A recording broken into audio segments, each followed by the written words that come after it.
My name is Isabella Morales, and the ICE officer gave me 3 seconds before he struck me in the face with his flashlight. Not 3 seconds to comply with an order. Not 3 seconds to show identification. Just 3 seconds of him staring at me in the Walmart parking lot in Tucson before deciding I needed to be hit. 3. His voice was flat, emotionless. 2.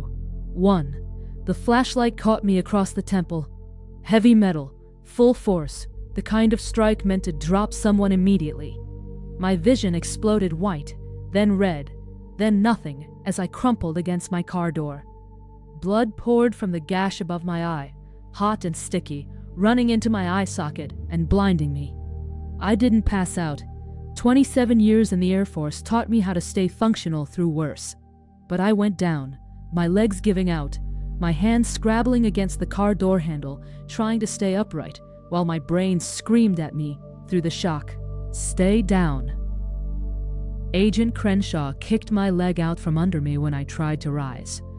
I hit the asphalt hard, palms scraping, fresh pain joining the symphony already playing through my skull. Don't you fucking move. I hadn't moved toward him, hadn't raised my hands, hadn't done anything except stand next to my car at 9 p.m. after buying laundry detergent and cat food. But in Crenshaw's world, that was enough. Being a Latina woman in a Walmart parking lot after dark was all the justification he needed. He grabbed my hair, I wore it long despite regulation always being a battle, and yanked my head back. You speak English? Comprende? Blood dripped from my face onto his boots. I could taste it in my mouth, copper and wrong. My vision kept graying at the edges, shock trying to pull me under. Papers. He shoved his face close to mine. Immigration papers. Now. حاولت أن أتكلم. فكي لم يكن مكسورا، لكن الصدمة كانت قد عضت لساني حتى كادت تقسمه لنصفين. بدلاً من الكلمات تدفقت دماء. لا تلعب بالألعاب. دفع رأسي للأمام جعلها ترتطم بلوحة السيارة. انفجار جديد من الألم، موجة جديدة من الغثيان. أعرف أنك تتحدثين الإنجليزية. أنتم الناس تفعلون ذلك دائما عندما يناسبكم. أمسك حقيبتي من حيث أسقطتها وأفرغ محتوياتها على الأرض. المحفظة، المفاتيح، الهاتف، كؤوس النظافة، اللبان، فتاة الحياة اليومية تتناثر عبر ساحة الموقف. التقط محفظتي، فتحها، أفرج رفصة القيادة.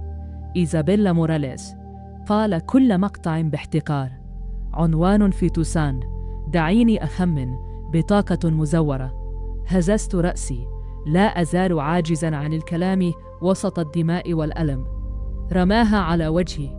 ارتدت عن فدي وسقطت في بركة الدماء المتزايدة تحتي. Know what I think? He crouched beside me, his knee pressing into my back, forcing me flat against the asphalt. I think you're illegal. I think this idea is fake. I think you're exactly the kind of person we're here to remove.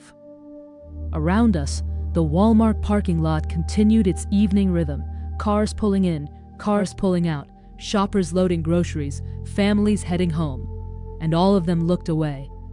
Every single one saw a federal agent with a woman bleeding on the ground and decided it wasn't their business. Except one, an elderly man, probably 70, walking with a cane. He stopped 10 feet away. Son, that woman's injured. She needs medical attention. Crenshaw didn't even look up. Federal enforcement operation. Move along.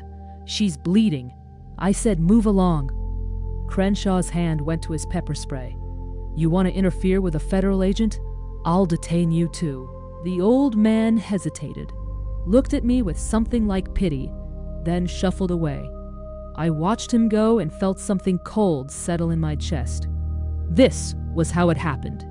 How people got brutalized in public while crowds pretended not to see. One threat, one display of authority, and everyone scattered. Crenshaw pulled out zip ties, the heavy-duty kind that left scars. He wrenched my arms behind my back, still couldn't speak, still bleeding, still fighting to stay conscious, and bound my wrists so tight I felt bones grinding.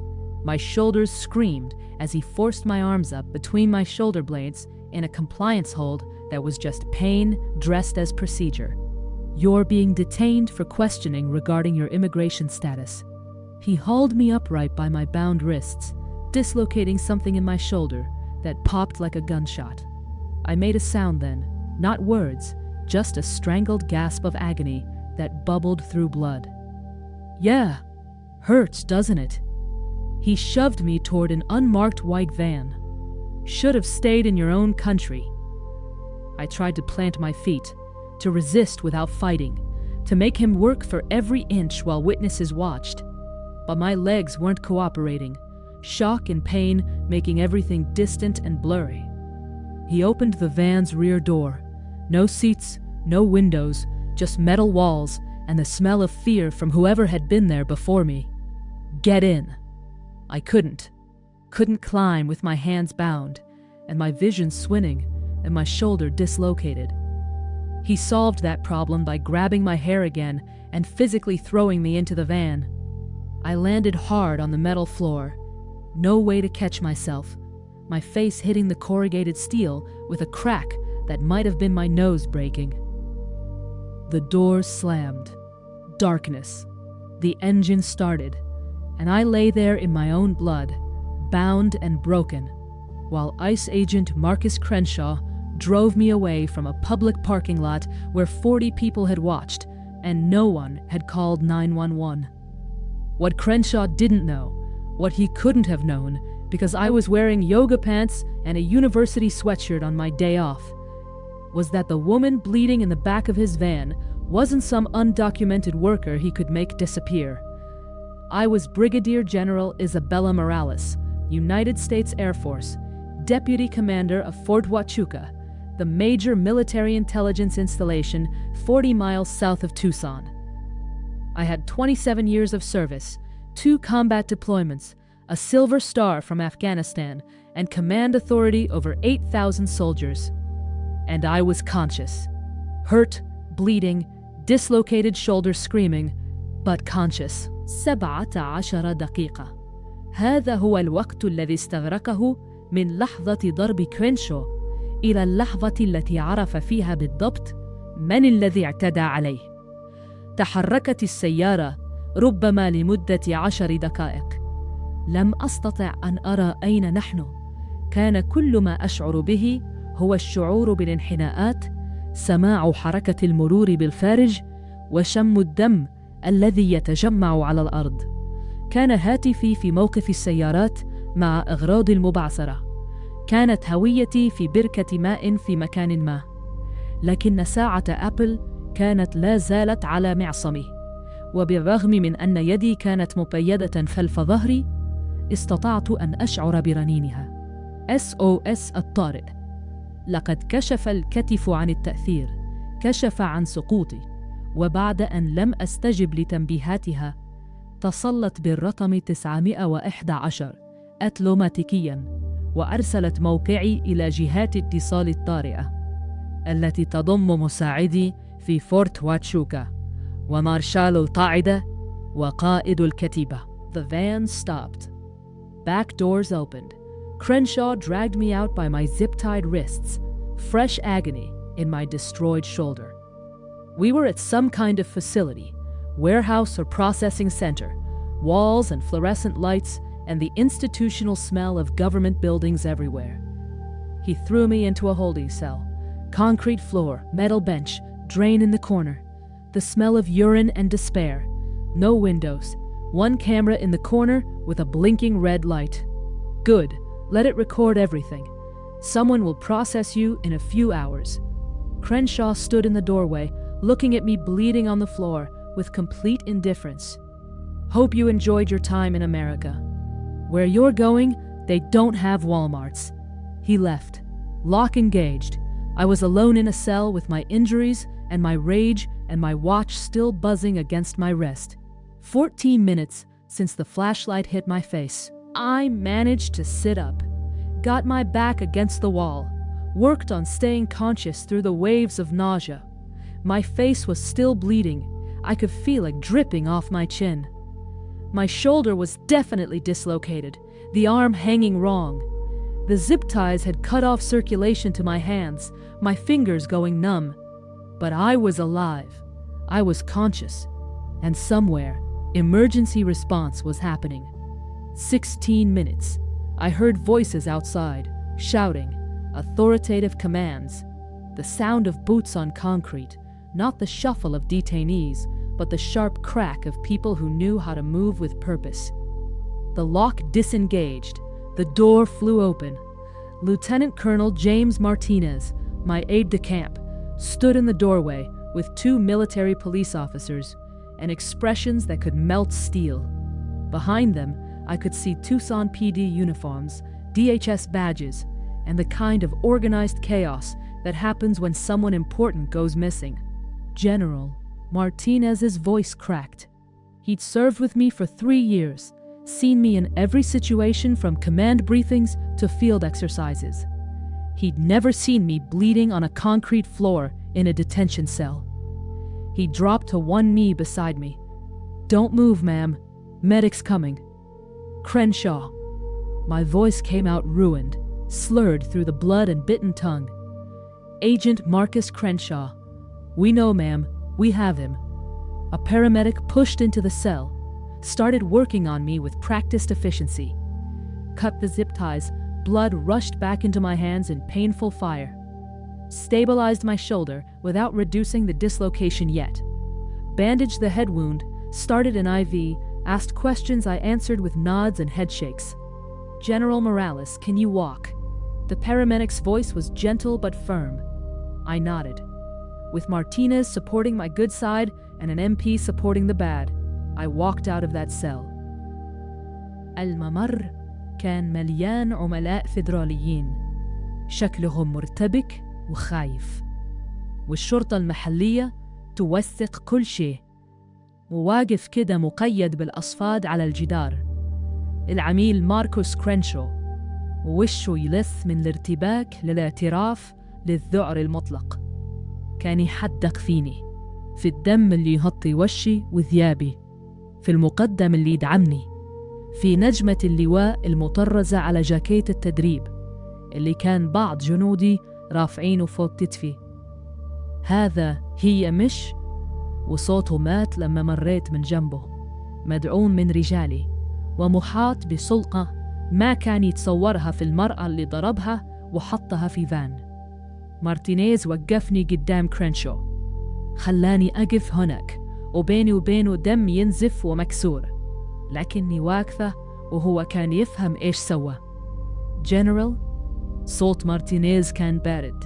I looked at Crenshaw, at the man who'd given me 3 seconds before hitting me, who'd called me you people, who'd assumed I was illegal, disposable, someone who wouldn't be missed. 17 minutes. My voice was barely a whisper through the damage. Took you 17 minutes to learn what you should have asked before you swung. I didn't know. Didn't ask. I felt blood drip from my chin onto my chest. Didn't care. Saw a Latina woman and decided assault was justified. The Tucson PD sergeant stepped forward. "General Morales, we have video from the Walmart parking lot. Security cameras caught the entire assault. We also have witness statements, and your watch recorded audio and biometrics during the incident."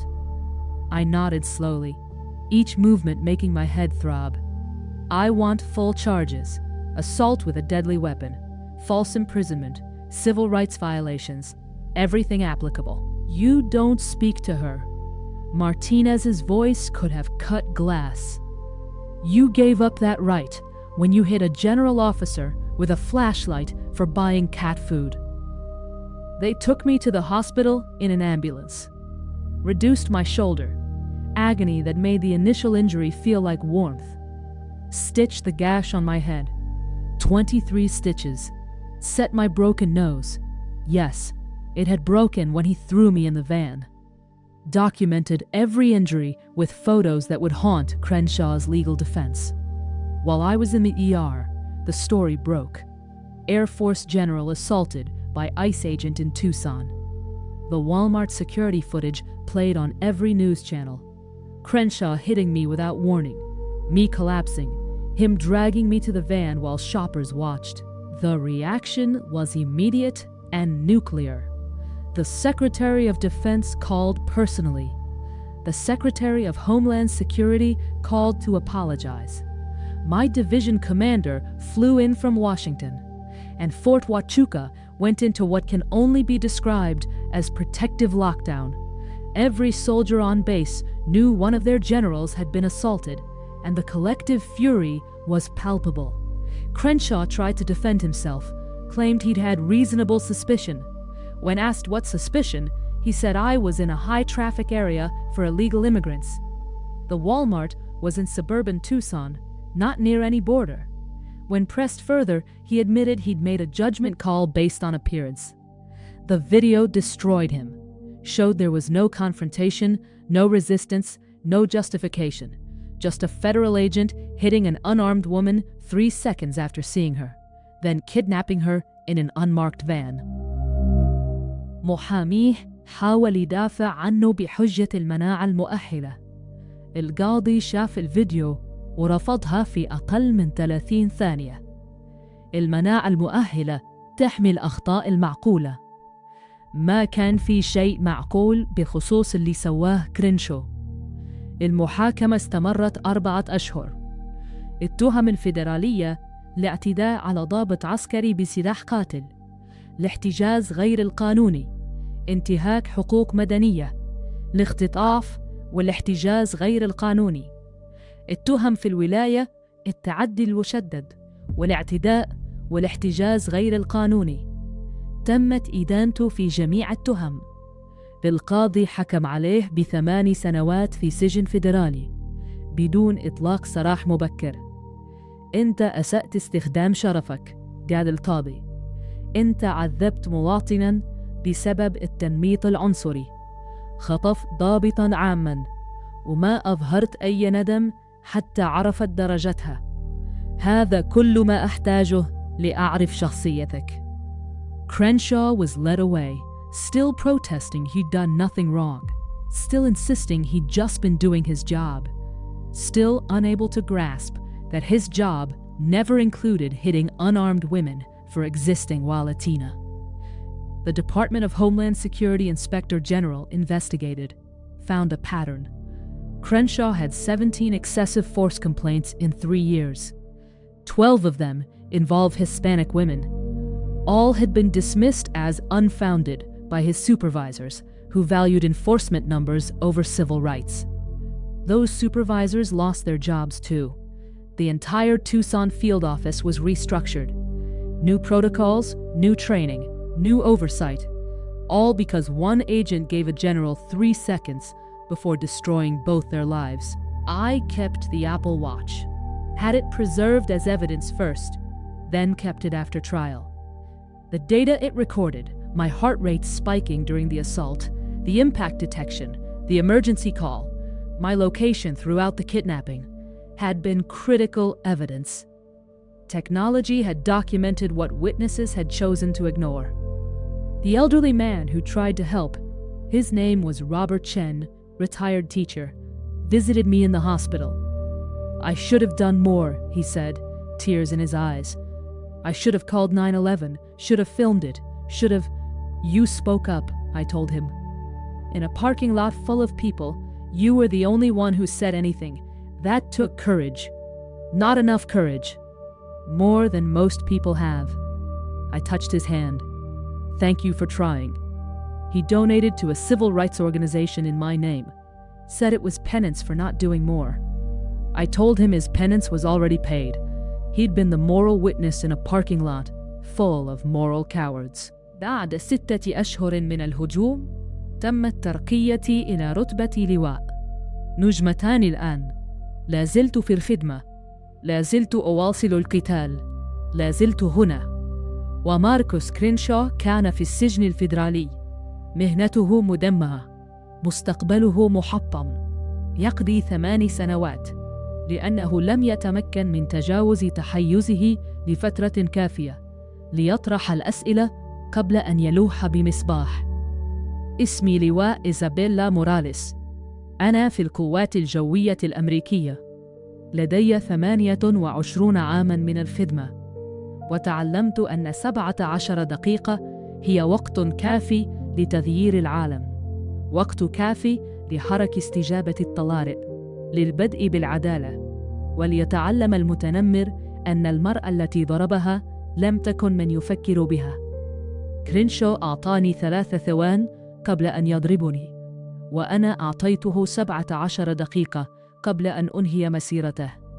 بدأ العد التنازلي من 3 في ساحة انتظار والمارت، معتقداً أنه يملك كل القوة، كل السلطة، كل التحكم. I counted up to 17 while bleeding in his van, knowing exactly what was coming, knowing my watch had called in the cavalry, knowing that every second he thought he was getting away with it was another second of evidence compiling against him. 3 seconds to destroy someone he thought was powerless. 17 minutes to discover she outranked everyone he'd ever met. The math wasn't in his favor. It never was. He just didn't bother to check before he swung. And that mistake cost him everything.